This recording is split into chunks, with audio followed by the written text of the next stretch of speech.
Welcome to the 74th Annual Hunger Games. I'm definitely ready to be Effie Trinket. Hello my beautiful YouTube friends. Today I am here to bring you my February TBR, the regular thing. I'm going to show you what I'm currently reading, what I am planning to read, and I'm going to share some people that I'm reading books with right now, because I like reading books with people. That's cool, and it's a lot of fun as well. Just the memories you have with knowing you've read a book with someone. What can I say? It is amazing, and if you haven't done it before, you are truthfully missing out. The first two books I am currently reading are Grimm's Complete Fairy Tales and The Complete Tales of Washington Irving. Now these are taking me forever to get through, not because of the fact that I'm not enjoying them, because I am. It's more because of the fact that I'm not even at the halfway point of either of these books, and I am mourning the loss. I know that once I make it to the end of these books, that is it. There is no more. I can't just go and state, hey, go publish another book, because there's this thing called I'm alive and they're dead, and that barrier just isn't going to be broken anytime soon. The next one is 1001 Things to Do If You Dare by Ben Malazzo. On to books with people I'm reading them with. The first one, I'm not sure if I shared in my January TBR, but I started reading it with my dad in December. It is The Pilgrim's Progress by John Bunyan.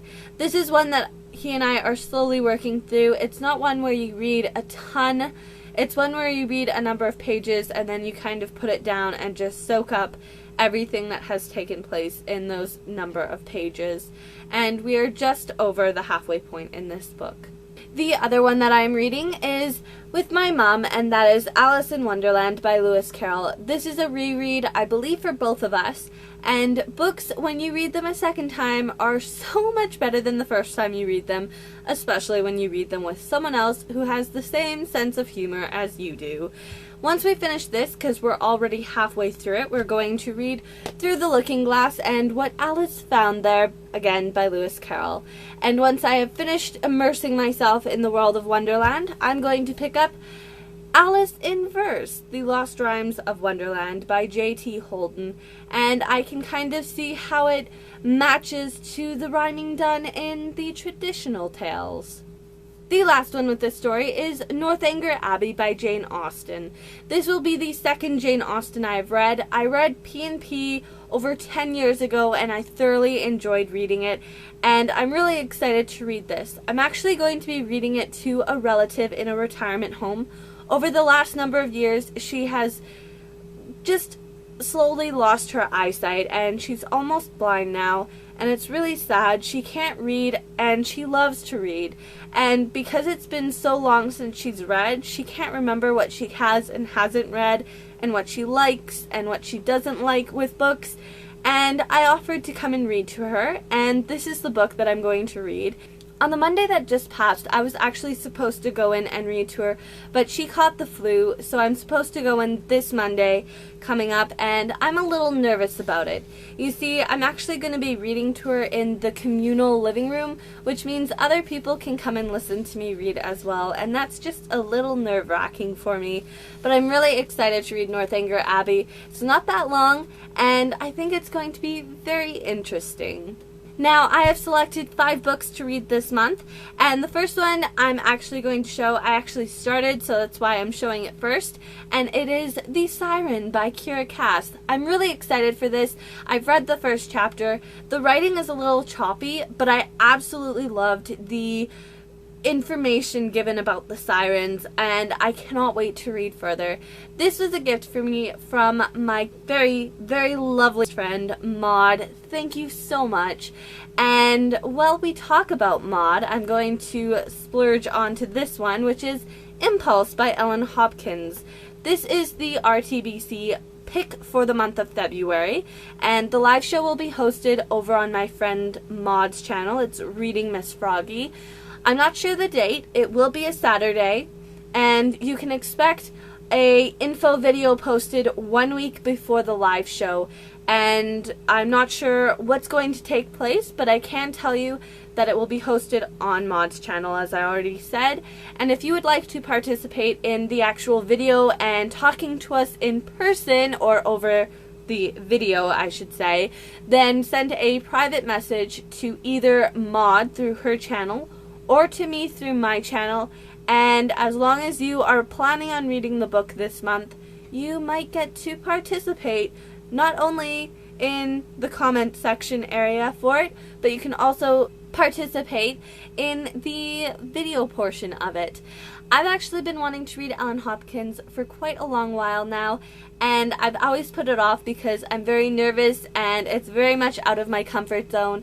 But when Maud suggested this one, I decided now is the time to read it, because I get to read it with her and you get to discuss with people you've read with. So I'm really nervous to read it, but I'm also really excited because I get to experience a new author that I've never read before. Now, the other 3 books I've selected for this month are actually sequels, and it just kind of worked out that way. I kind of went to my happy books because the last number of books I read this month were very, very heavy topics, specifically the last one, and I just need some happy books. The first one is The Marriage Mistake by Jennifer Probst. This is the 3rd book in the Marriage to a Billionaire series. The next one is by one of my favorite authors, and that is Sharon Cameron. This is A Spark Unseen, the sequel to A Dark Unwinding, and I've put this off till now because I don't know if there's going to be more books in this series or if this is the final book. By the way, yay for matching covers. I love this one just as much as I love the first one, and I cannot wait to get back into the world and the characters and see what happens in this one. The back says, "In a city of light, can sparks fly unseen?" Ooh. Ooh. I can't wait to read this one. And the final book that I've selected for the month is Eagle Strike by Anthony Horowitz. This is book 4 in the Alex Rider series. It is a 10-book series. It used to be a 9-book series, but the final book was published last year, and I love these books. They are like cotton candy to me, and I'm not going to say anything more. By the time I make it to the end of each one of the books, I just need to pick up the next one, and it takes me forever to actually go and purchase the next one. So maybe one of these months I will have an Alex Rider month and just read the rest of the series because they're really good. Alright guys, that's everything. That's everything. That's all of the books. If you guys want to share what you're reading, if you're reading anything about what I'm reading, feel free. The comments are down there below me right now. Go ahead, scroll down, leave something. I read them, I reply. I'm going to be quiet now and say thank you so much for watching this video, and I hope you enjoyed it, and until next time, go and pick up a random book and read. Bye!